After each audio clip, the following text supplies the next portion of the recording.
Hello everyone. Euh, En ce moment, on va travailler sur le plan magique de Genius Trading. Ce plan magique traite d'un certain nombre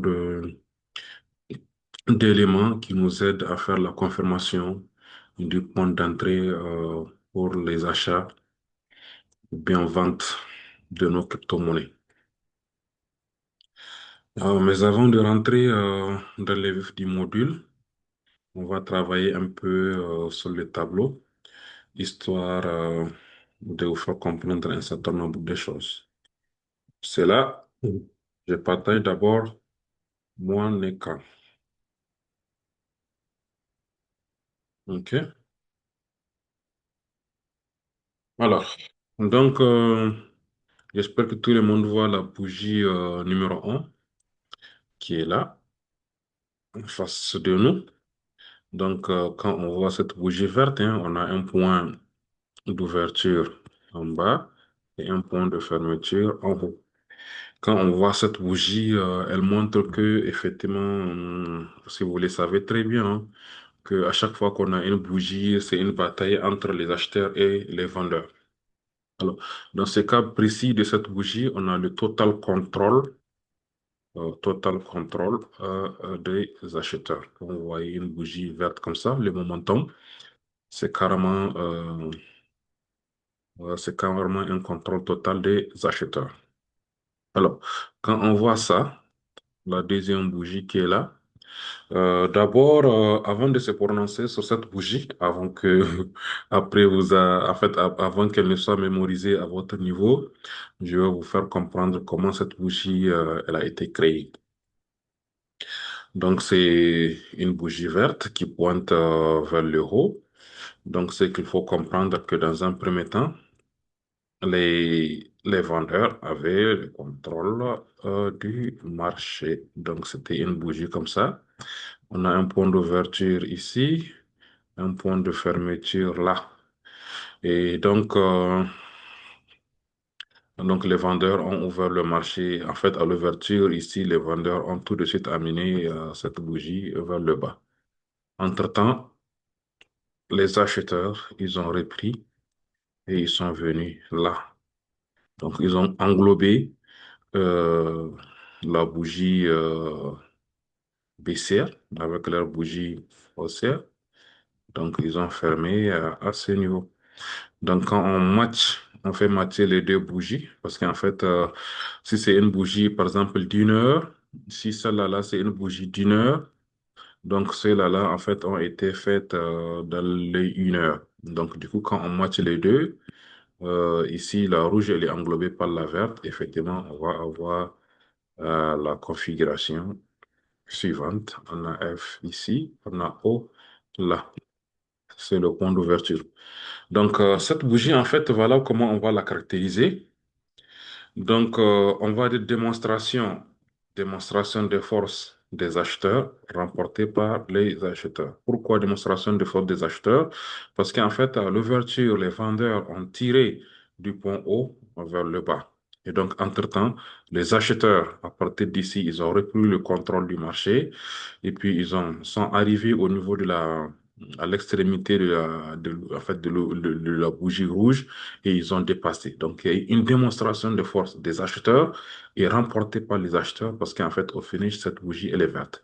Et donc, quand vous voyez cette bougie, en fait, elle nous prouve, hein, elle nous donne une forte probabilité que la prochaine bougie qui va se former sera verte. Donc, quand on a une démonstration de force des acheteurs qui est remportée par les acheteurs, ça montre que la prochaine bougie sera verte, d'où le marché, il y a de fortes chances que le marché soit haussier. Donc, pareil, hein, pour premier cas qu'on a vu, bon, là-bas, il n'y a pas match. En fait, on a un contrôle total des acheteurs. Donc, quand on a cette bougie qui se forme, avec un contrôle total des acheteurs, ça prouve que la prochaine bougie, qui va se former, il y a de fortes chances qu'elle soit verte, d'où, une progression vers la hausse du marché. Alors, maintenant, on va voir, la troisième bougie. D'abord, avant de se prononcer ou bien avant de la caractériser, il faut que, nous arrivons à comprendre comment d'abord elle était formée. Et c'est ça qui va nous guider à bien la caractériser. Donc, on voit en fait, on a un morceau pointé vers le bas. Ça, c'est un morceau pointé vers le haut. Et donc, on appelle ça pin bar. Et ça, les deux sont appelés pin bar, donc morceau. Donc, soit le morceau normal ou bien le morceau inversé. Donc, du coup, c'est des morceaux sur les marchés aussi. Alors, pour celle-là, là, qui se pointe vers le bas, euh, en fait, à l'ouverture du marché, ou bien voilà, à l'ouverture, en début d'heure, donc comment ça s'appelle? Les acheteurs, ils ont amené le marché ici. Tout de suite, ils ont amené ici. Entre-temps, de là-bas, les vendeurs ont repris et ils sont arrivés là. Voilà, donc ouverture, fermeture. Et là, c'est ouverture ici, fermeture là. Mais la fermeture correspond à l'ouverture de celle-là. Là. Donc, en fait, les vendeurs, quand ils ont repris la main, ils sont venus jusque-là, mais ils n'ont pas pu englober, ils n'ont pas pu atteindre ces niveaux englobés et avancés. Donc, au début, c'était comme ça, c'est allé vers le haut et ils sont amenés vers le bas. Et donc, du coup, hein, quand on match les deux, on a effectivement cette configuration de bougie qui est comme ça. Donc, avec un point de fermeture, avec un point de... Parce qu'ils ont pris ici, ils ont fermé là. Et l'ouverture était ici, la première ouverture qui est là. Et donc, comme vous voyez, en fait, ce pin bar ou bien ce morceau inversé, donc, si on décide de le caractériser, voilà comment on va l'appeler. Parce que les acheteurs ont fait ça, les vendeurs ont fait ça, donc les vendeurs ont fait une démonstration de force, seulement ils n'ont pas pu englober complètement les vendeurs. Donc ici, en la caractérisant, on va l'appeler, ou bien on va la définir de la façon suivante, démonstration de force des vendeurs, mais remportée par les acheteurs. Démonstration de force des vendeurs, mais remportée par les acheteurs parce qu'on voit les vendeurs, en fait, ils sont là. Et puis, entre-temps, ils n'ont pas pu. Et voilà, c'est remporté par les acheteurs. Donc, ici, ça ne prouve pas que, en fait, la prochaine bougie va être verte parce qu'au finish, en fait, c'était dans les mains des vendeurs. C'est vrai, ils n'ont pas pu englober, mais c'était remporté au vu des efforts des acheteurs au tout début. Donc, on ne peut pas dire tout de suite que la prochaine bougie qui va se former, il y a de fortes chances qu'elle soit verte. Et donc, ça, c'est une bougie que nous, on exclut de notre plan magique pour l'instant. Mais plus tard, quand vous aurez plus d'expérience, vous allez voir qu'on peut l'utiliser ailleurs. Parce que pour nous, cette bougie, elle n'a pas une grande probabilité, en fait, elle n'a pas une grande probabilité pour pouvoir nous permettre de dire que notre marché va être lancé à la hausse. Par contre, les bougies on retient ça et on retient ça. Donc, quand vous voyez ces deux bougies, en fait, sur un marché haussier, donc, et qu'à la fin du verdict, voilà, à la fin de l'heure, à la fin d'une heure, ou bien à la fin des 15 minutes, ou bien à la fin du daily, vous avez une bougie comme ça, c'est qu'effectivement, la prochaine bougie qui va sortir, qui va se former, il y a de fortes chances qu'elle soit verte. Donc, on considère le cas 1 et le cas 2. Alors, on va faire la même chose, effectivement, sur les marchés sur les bougies baissières. Hein. Donc, quand on prend la première qui est la rouge, donc ici c'est clair, hein. Quand on a le momentum, ça veut dire que on a le contrôle, total contrôle des vendeurs. Total contrôle des vendeurs. Parce qu'en fait, là, on a l'ouverture ici, fermeture là, ils ont décrit un momentum, une grosse bougie rouge. Ça veut dire que effectivement, les vendeurs, ils ont le contrôle total du marché. OK? Et donc, quand on voit cette bougie formée, c'est qu'effectivement, il y a de fortes chances que la prochaine bougie qui va se former soit rouge. Donc, en fait, il y a de fortes chances que le marché continue à baisser quand on a ces montants rouges. Alors, maintenant, on va voir le deuxième cas. On va voir le deuxième cas. D'abord, avant de le caractériser, il faut voir comment ça a été formé. Et sur la base de sa formation, donc, on peut avoir une idée de comment on va le caractériser. Alors, donc, à ce niveau, on peut dire que, voilà, on a le momentum, dans un premier temps à l'ouverture, donc O, F. Et entre-temps, les acheteurs, ils ont repris à partir de F parce que c'est leur ouverture, ils sont venus ici. Donc, malheureusement, ils n'ont pas pu englober, mais ils ont fait quand même des efforts. Donc, et leur ouverture, c'est ici, la fermeture là, et voilà. Donc, du coup, ici, on a O comme ouverture, comme c'est une bougie, ici, on a F comme fermeture. Alors, qu'est-ce qu'il faut dire à ce niveau? Donc, les acheteurs ou bien les vendeurs, ils ont pris le marché. Par exemple, si vous considérez que c'est dans un intervalle d'une heure de temps, donc dans cet intervalle d'une heure de temps, les acheteurs sont venus par là. Et en même temps, avant que les une heure ne finisse, ça, c'est les vendeurs qui ont amené ça dans l'intervalle d'une heure de temps.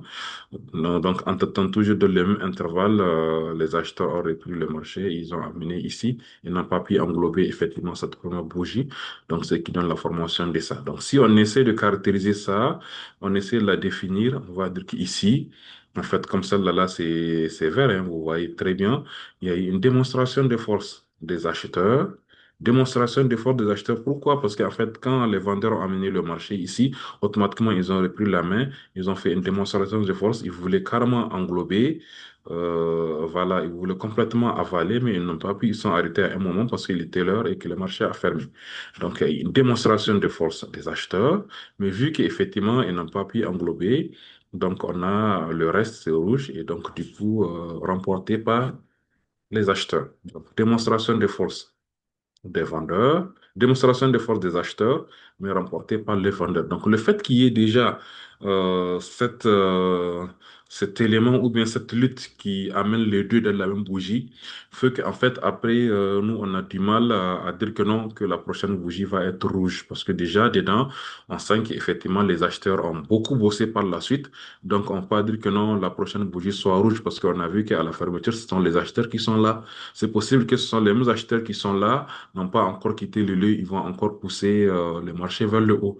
Et donc, du coup, cette bougie, en fait, elle fait pas partie de notre plan magique parce qu'en fait, il y a des acheteurs dedans et des vendeurs dedans. Et donc, du coup, surtout avec une démonstration, une belle démonstration de force des acheteurs, c'est vrai, c'est remporté par les vendeurs. Donc, le fait qu'il y ait cette lutte entre les deux, fait que nous, on va pas la considérer comme étant une bougie qui a de fortes probabilités de nous lancer le marché vers le bas. OK, maintenant le troisième cas. OK, pour le troisième cas, effectivement, avant de le caractériser, on va regarder comment ça a été formé. Donc, il faut comprendre que dans un premier temps, quand le marché a ouvert ou bien quand en début de l'heure, donc les acheteurs, ils ont pris le contrôle de l'ouverture, ils sont venus ici pour fermer.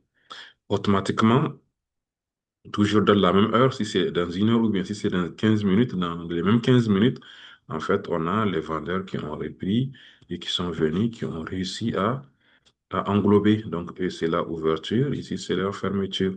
Et donc, là, quand on fait la projection, c'est ça qui nous donne cette configuration ici. Donc, on a le F là, on a le O ici. Et donc, du coup, en fait, quand en début de l'heure ou bien en début voilà, de la durée, en début de la durée de vie de cette bougie, les acheteurs ont pris le contrôle, ils sont allés du bas vers le haut et automatiquement les vendeurs ont repris et ils sont descendus par le bas et ils ont réussi à englober effectivement la verte. Ça veut dire qu'il y a une démonstration de force, une forte démonstration de force d'ailleurs des vendeurs parce qu'ils ont réussi à englober. Et ils ont dépassé, en fait, pour qu'à la fin, ce soit eux qui remportent la victoire. Et donc, quand on voit cette bougie, en fait, comme ça, où il y a une démonstration de force des vendeurs, remportée par les vendeurs, ça prouve qu'il y a de fortes chances que la prochaine bougie qui va se former soit une bougie rouge. Donc, il y a de fortes chances que, avec une, en tout cas, probabilité assez élevée, que la prochaine bougie qui va se former, donc, va lancer le marché vers le bas. Et donc, du coup, cette bougie et celle-là, effectivement, font partie de notre plan magique parce qu'elles nous permettent de savoir qu'il y a de fortes chances que le marché soit lancé à la baisse. Donc, c'est de ça que je voulais qu'on en parle déjà avant de dérouler effectivement le module concernant le plan magique. Donc ça, c'est sur la base de notre expérience qu'on avait identifié ces éléments et qu'on a décidé de partager avec vous. Donc, comme j'ai eu à l'expliquer au niveau de bougie haussière, celle-là, j'ai mis croix dessus. Donc, pour l'instant, on ne va pas l'utiliser parce que pour nous, elle n'a pas une grande probabilité pour nous permettre de lancer, de nous dire que le marché va aller vers le bas. Mais par contre, quand vous allez évoluer en termes d'expérience, c'est des bougies effectivement que vous pouvez utiliser. Elles peuvent vous donner encore d'autres éléments, elles peuvent vous donner d'autres informations. Parce qu'en fait, en trading, il faut savoir dialoguer avec les bougies. Les bougies, elles parlent. Et donc, il faut arriver à comprendre le langage des bougies pour pouvoir bien trader, pour pouvoir bien prendre des positions, pour pouvoir faire les achats effectivement de vos cryptos. Parce que c'est des points de confirmation en fait. Alors, donc, comme je pense bien que c'est bon à votre niveau aussi, on va regarder donc le plan magique de A à Z. OK, voilà. Voilà le module 5, le plan magique Genius Trading. Donc, c'est un certain nombre de bougies ou d'éléments qui nous permettent de garantir une confirmation d'entrée. Donc, le plan magique vous garantit une bonne confirmation d'entrée en position pour un trade 5 étoiles plus, donc un trade, quand vous faites la confirmation avec une de ces bougies magiques, vous avez une forte probabilité effectivement de succès de ce trade, ou bien de succès de cet achat quand il s'agit de la crypto-monnaie. Avec une grande probabilité de succès du trade à travers ces 10 bougies secrètes que nous avons appelées bougies magiques. Donc, les 8 bougies magiques pin bar sont là. Donc, pin bar, c'est morto, hein. Donc, c'est une autre appellation. Donc, on venait de voir avec vous que celle-là, elle est puissante quand on a cette bougie où on a effectivement la mèche vers le haut. Cette bougie, elle envoie le marché, il y a de fortes chances qu'elle envoie le marché vers le bas. Et quand on voit celle-là, effectivement, il y a de fortes chances qu'elle envoie le marché vers le haut. Donc, il faut comprendre que ici, en fait, la tête est un peu étroite, la tête du marteau, mais comme vous la voyez, comme même ici, c'est pareil. Donc, c'est pour ça que j'ai décidé de vous dessiner. Il ne faut pas que vous voyez ça, vous voyez la deuxième, en fait, vous soyez dans une confusion. Donc, sachez que quand vous avez les deux, c'est pratiquement le même travail. Le plus important, c'est d'avoir une mèche en haut qui est très longue.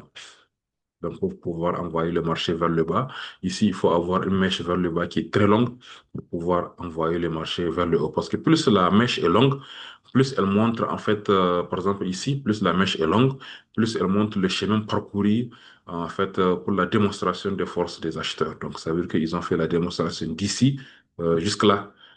Donc, du coup, ils ont parcouru un grand chemin et donc il y a de fortes chances aussi qu'ils lancent le marché vers le haut. C'est pareil, hein, quand vous regardez cette mèche, elle est longue, ça veut dire que les fondeurs, ils ont fait une forte démonstration, ils ont pris le marché d'ici pour l'amener là, donc il y a de fortes chances aussi qu'ils continuent à les pousser. Donc, il y a aussi un autre nom, Shooting Star, donc pour ça, on l'appelle Shooting Star, ou bien Hama, ou bien marteau inversé, marteau, voilà, ou bien pin bar.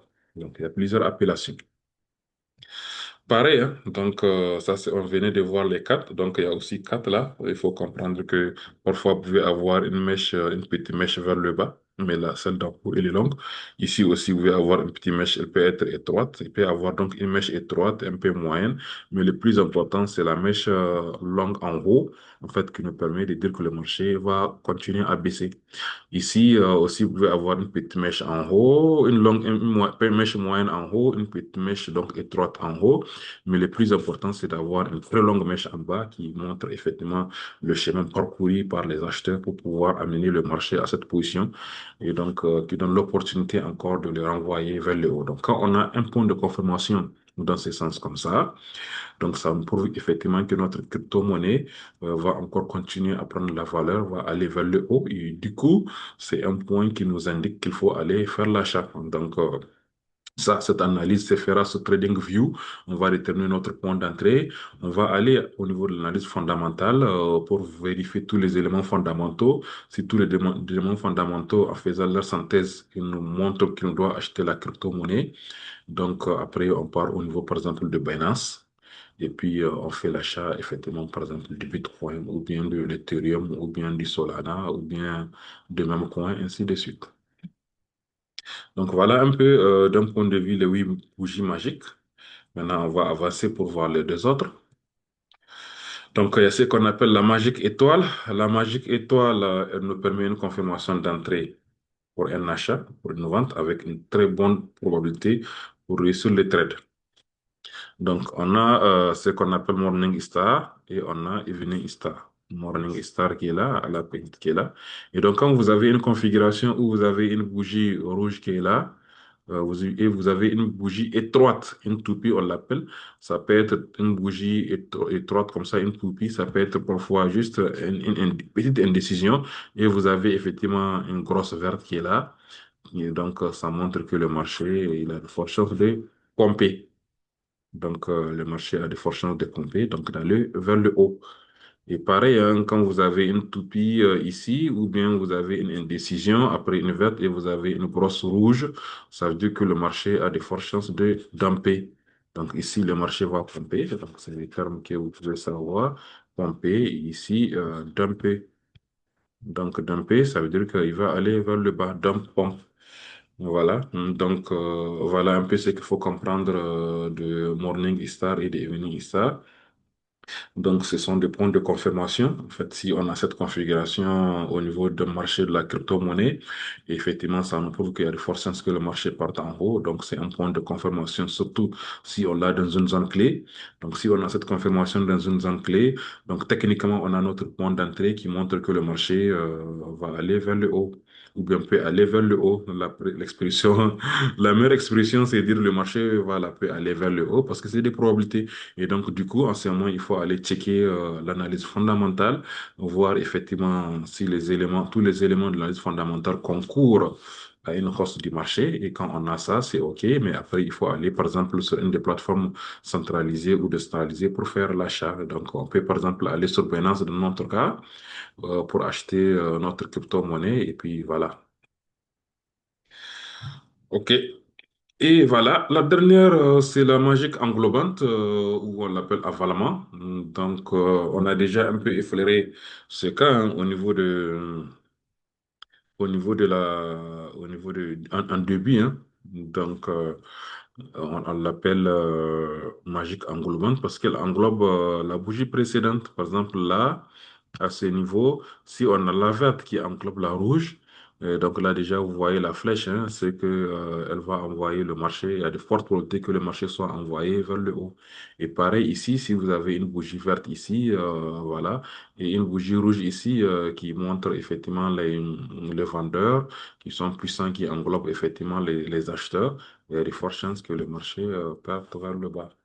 Donc, la logique englobante est une très bonne confirmation d'entrée dans une position pour un achat ou une vente. Donc, selon la configuration.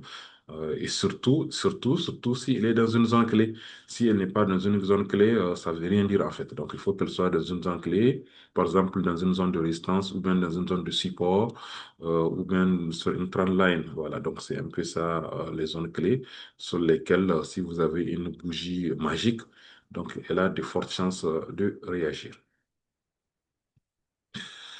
Donc, ceci étant, on va s'arrêter en ce point. Et puis, voilà, on va se revoir ou bien on va se prendre au prochain module. Donc, toutefois, essayer encore de décortiquer pour comprendre un peu ces bougies magiques, comment elles sont formées, comment elles se présentent, comment elles se caractérisent. Et donc, cela va vous donner plus d'idées pour avoir des points de confirmation avant de faire l'achat de votre crypto-monnaie. Ceci étant, on se dit à la prochaine. Bye.